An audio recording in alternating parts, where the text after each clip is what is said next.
جی میں شروع کر دیتا ہوں. خلاصہ شروع کرتے بسم اللہ الرحمن الرحیم.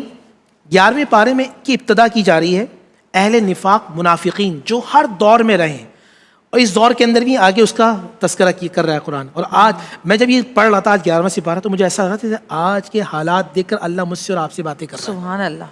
منافقین وہ ہیں جو جھوٹ کا سہارا لیتے ہیں. غزوہ تبوک پر جو نبی علیہ الصلوۃ والسلام گئے تو کفار منافقین نے پہلے ہی سے سوچ لیا تھا کہ جب نبی آئیں گے محمد صلی اللہ علیہ وسلم تو ہم یہ کہیں گے، ہم یہ کہیں گے، ہم یہ کہیں گے. ادھر وہ سوچ رہے تھے اور اللہ میرے نبی کو بتا رہا تھا محمد صلی اللہ علیہ وسلم جب آپ مدینے میں انٹری دیں گے تو یہ کافر آپ سے بات کرے گا اور یہ بات کرے گا. اور نبی علیہ الصلوۃ والسلام کو علم غیب کی صورت میں اللہ نے پہلے عطا فرما دیا تھا. مگر حضور کا مزاج دیکھیں، حضور کا معاملہ دیکھیں، حضور کا انداز دیکھیں. جانتے تھے کہ سامنے جھوٹ بول رہا ہے مگر حضور نے جھوٹا نہیں کہا. اللہ احترام انسانیت دیکھیے. مخلص مسلمان اللہ کے نزدیک وہ ہوتا ہے، یاد رکھیے گا اللہ کے نزدیک ڈیفینیشن ہے یہ، کہ جو اپنی غلطی کا اعتراف کرے اور غلطی کے بعد اللہ کی بارگاہ میں توبہ کرے.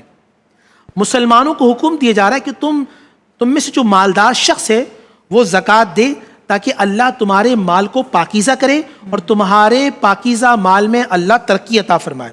اب ناظرین مسجد زرار کا تذکرہ ہو رہا ہے. منافقین نے کفار کے ساتھ مل کر ایک مسجد مدینے میں بنانے کی کوشش کی جس کا نام تھا مسجد زرار، اور اس میں تھا ٹاپک کیا تھا؟ مسلمانوں کو لڑائیں، مسلمانوں میں نفرتیں پیدا کریں، مسلمانوں میں جھگڑا پڑے، مسلمانوں میں گروپنگ کریں. یہ مسجد تیار ہو چکی تھی اور رسول اللہ صلی اللہ علیہ وسلم اس کا افتتاح کرنے جانے والے تھے.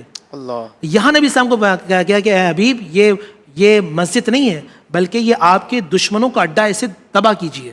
اور اس کے مقابلے میں مسجد قباء کی تعمیر کا حکم دیا گیا. اور مسجد قباء جہاں رسول اللہ صلی اللہ علیہ وسلم جاتے تھے، جو قدم ناظرین جہاں رسول اللہ کے قدم لگ جائیں اور سب سے زیادہ قدم لگیں اللہ تعالیٰ اسے ریاض الجنہ بنا دیتا ہے.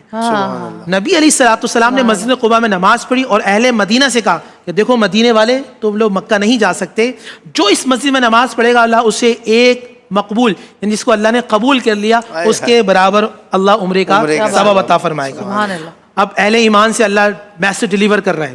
میں پاکستانی فوج کو بھی کہوں گا اللہ آپ سے بھی بات کر رہا ہے. کیا ہے؟ اے اہل ایمان تم اپنی جان اور مال ہمیں دے دو اور ہم سے جنت لے لو. تم اپنی جان اور اپنا مال ہمیں دے دو اور ہم سے ہماری جنت کو لے لو. اب اہل ایمان کی، اللہ والوں کی، اولیاء اللہ کی اللہ صفات بیان کر رہا ہے. اللہ والے کو میں اگر ایک بچہ آج کل جینزی پوچھنے کہ بھائی اللہ والے کیسے ہوتے ہیں، اللہ والے کون ہیں؟ نعوذ باللہ آج کل تو ہم یہ دیکھتے ہیں کہ جس کے بال بہت بڑے ہوئے ہوں، انگوٹھیاں پہنی ہوئی ہوں. نہیں، اللہ والوں کی نشانیاں اللہ نے قرآن میں بیان کی ہیں. کون ہے؟ سب سے زیادہ توبہ کرنے والے، سب سے زیادہ عبادت کرنے والے، اللہ کی بار بار تعریف ہم کرنے والے، کثرت کے ساتھ روزہ رکھنے والے، بہت زیادہ رکوع کرنے والے، بار بار سجدہ شکر ادا کرنے والے. اور وہ ایسا سجدہ کرتے ہیں کہ آسمان سے فرشتہ آ کے کہتا ہے کہ اے بندے خدا اگر تجھے معلوم ہو تیرا رب تجھ سے کتنا قریب ہے تو قیامت تک سر نہ اٹھا. سبحان اللہ. اور کچھ لوگ ایسے ہوتے ہیں، میں نے حدیث پڑھی ہے کہ جب وہ سجدے میں ہوتے ہیں اللہ فرشتوں کو حکم دیتا کہ جاؤ میرے بندے، میرا والا سجدہ کر رہا، جاؤ اس کا دیدار کر کے آؤ. زمین سے لے کر آسمان تک ایک لڑی ہوتی ہے، جو بندہ سجدہ کر رہا ہوتا ہے اللہ اس کا دیدار کروا رہا ہوتا ہے. سبحان اللہ. اللہ کا ولی کون ہے؟ نیک کام کرنے والے. اللہ کا ولی کون ہے؟ بری باتوں سے منع کرنے والے اور اللہ کی حدود کا خیال کرنے والے. اب 3 صحابہ کا اس میں تذکرہ کیا جا رہا ہے کہ جنہوں نے غلطی کی، غزوہ تبوک میں نہیں جا سکے، انہوں نے اللہ کی بارگاہ میں توبہ کی لیکن اللہ نے ان کو آزمایا اور آزمائش کے بعد اللہ نے ان کی توبہ کو قبول کیا.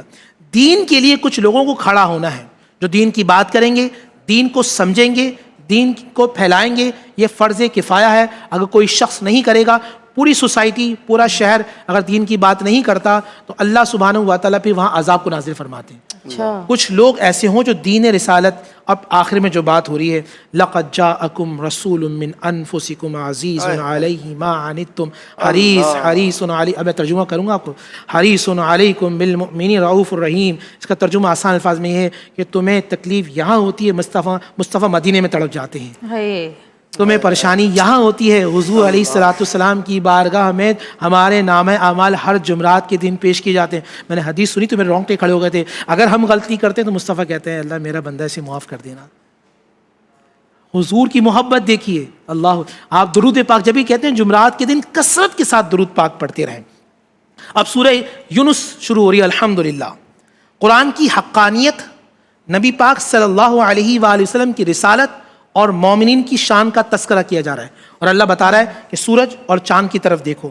انسان کی خود غرضی یہ ہے جب تکلیف ہوتی ہے تو مصلی نہیں چھوڑتا, اور جب اللہ تکلیف دور کر دے تو مصلی کے قریب نہیں آتا. پھر اولیاء اللہ کی شان بیان کی جا رہی ہے. الا ان اولیاء اللہ لا خوف علیہم ولا هم یحزنون, خبردار اللہ والوں کو کوئی تکلیف نہیں ہوگی. موسیٰ اور فرعون کا تذکرہ کیا جا رہا ہے.